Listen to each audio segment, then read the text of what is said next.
Sebuah partai yang dipimpin tokoh pro-Kremlin keluar sebagai pemenang dalam pemilu di Slovakia. Hal ini dapat menjadi tantangan bagi persatuan NATO dan Uni Eropa mengenai Ukraina.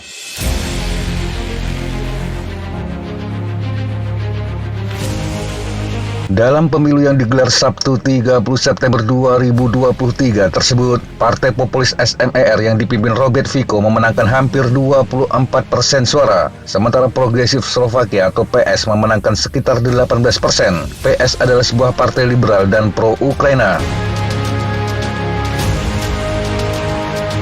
Fico yang pernah 2 kali menjadi Perdana Menteri kini berpeluang mendapatkan kembali jabatannya, namun harus terlebih dahulu mencari mitra koalisi. Ini karena partainya tidak mendapatkan perolehan suara mayoritas untuk memerintah sendiri. Setelah kemenangannya, Fico mengatakan dia akan melakukan segala daya untuk memulai perundingan perdamaian Rusia-Ukraina. Menurutnya, lebih banyak pembunuhan tidak akan membantu siapapun. Negosiasi kemungkinan besar tidak akan disambut baik di Ukraina. Ini karena kemungkinan besar negosiasi akan melibatkan proposal penyerahan wilayah kepada Rusia, hal yang sejauh ini ditolak mentah-mentah oleh Kiev. Sebelumnya, Fico juga telah berjanji untuk segera mengakhiri dukungan militer Slovakia terhadap Ukraina, juga berjanji untuk menghalangi ambisi Ukraina di NATO.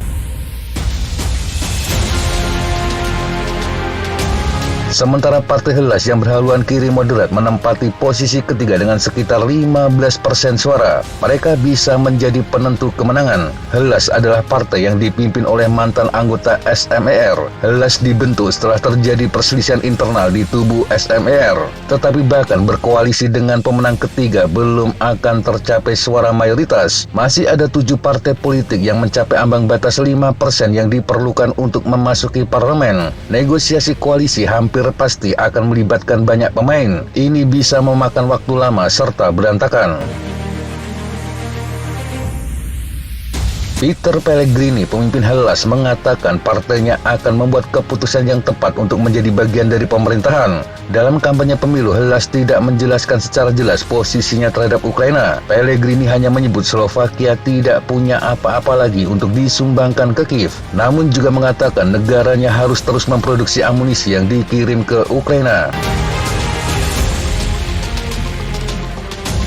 Sedangkan Michal Šemeka, pemimpin PS, mengatakan hasil ini adalah berita buruk bagi Slovakia. Namun faktanya SMER adalah pemenangnya dan mereka akan menghormati hal itu. Dia juga menegaskan berita akan semakin buruk jika Fico yang membentuk pemerintahan. Šemeka mengatakan partainya akan melakukan segala cara untuk mencegah Fico memerintah. Dia akan menghubungi para pemimpin politik dari partai-partai yang masuk parlemen untuk membahas cara mencegah hal tersebut.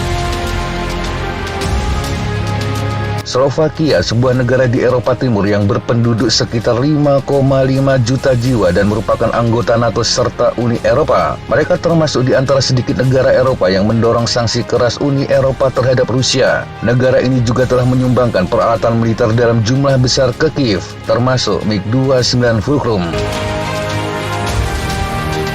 Namun hal ini mungkin akan berubah di bawah pemerintahan Fico. Selama ini sosok tersebut menyalahkan Ukraina karena dianggap memprovokasi Presiden Rusia Vladimir Putin untuk melancarkan invasi. Saat menjadi oposisi, Fico menjadi sekutu dekat Perdana Menteri Hongaria Viktor Orban, terutama dalam hal mengkritik Uni Eropa. Ada spekulasi bahwa jika dia kembali berkuasa, Fico dan Orban bisa bersatu dan menciptakan hambatan bagi Brussel.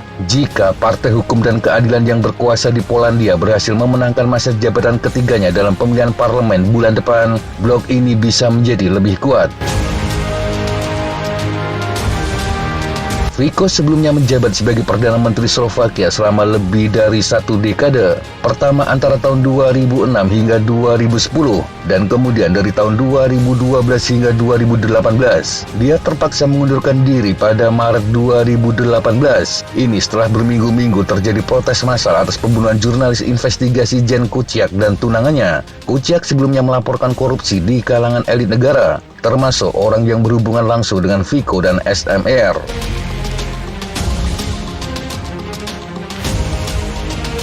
Jajak pendapat menunjukkan bahwa sentimen Fico yang pro-Rusia juga dimiliki oleh banyak orang Slovakia. Menurut sebuah survei, hanya 40% masyarakat Slovakia yang percaya Rusia bertanggung jawab atas perang di Ukraina. Proporsi terendah di antara 8 negara bagian Eropa Tengah, Timur, serta Baltik yang menjadi fokus survei. Di Republik Ceko yang dulunya satu negara dengan Slovakia, 71% masyarakat menyalahkan Rusia atas perang tersebut. Penelitian yang sama menemukan bahwa 50% masyarakat Slovakia memandang Amerika Serikat dalam jangka panjang akan menjadi ancaman keamanan.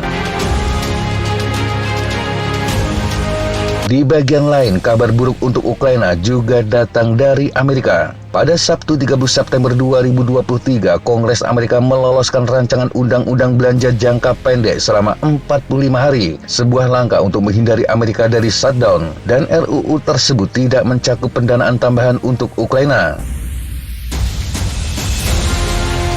Presiden Joe Biden meminta 300 juta dolar Amerika untuk menambah senjata bagi Ukraina dan untuk melatih tentaranya. Namun dana tersebut tidak dimasukkan dalam rancangan undang-undang. Bantuan untuk Ukraina memang telah menjadi hambatan bagi kaum konservatif di Kongres. Mereka berpendapat bahwa uang itu seharusnya dibelanjakan di dalam negeri. Paket belanja tersebut telah menimbulkan pertanyaan mengenai masa depan dukungan Amerika terhadap Ukraina. Ini karena jajak pendapat sepanjang tahun juga menunjukkan menurunnya dukungan terhadap bantuan untuk Kiev. Amerika telah menjadi salah satu sekutu terkuat Ukraina. Antara Januari 2022 hingga Juli 2023, Washington telah memberikan bantuan militer kepada Ukraina sebesar 46,6 miliar dolar Amerika. Selain itu juga bantuan kemanusiaan sebesar 3,9 miliar dan bantuan keuangan sebesar 26,4 miliar dolar Amerika. Dengan demikian, total bantuan yang diberikan mencapai 77 miliar dolar Amerika atau sekitar 1.200 triliun rupiah. Artinya negara ini telah memberikan bantuan lebih banyak dibandingkan negara manapun, meski lembaga-lembaga Uni Eropa telah memberikan bantuan lebih dari 80 miliar dolar Amerika. Namun para pendukung bantuan Ukraina berjanji untuk melanjutkan upaya mendapatkan lebih banyak bantuan. Dana itu akan disahkan dalam undang-undang terpisah. Joe Biden mengatakan dalam keadaan apapun Amerika tidak boleh membiarkan dukungan terhadap Ukraina terhenti.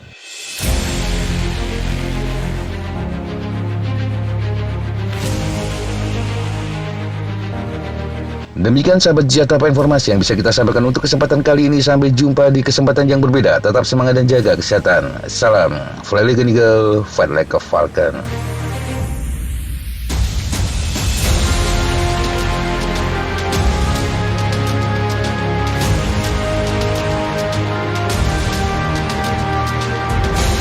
Looks like that's all I'm going to take today. Okay, sir. Thanks for coming. Have a good flight. Hey, thank you guys. Appreciate it.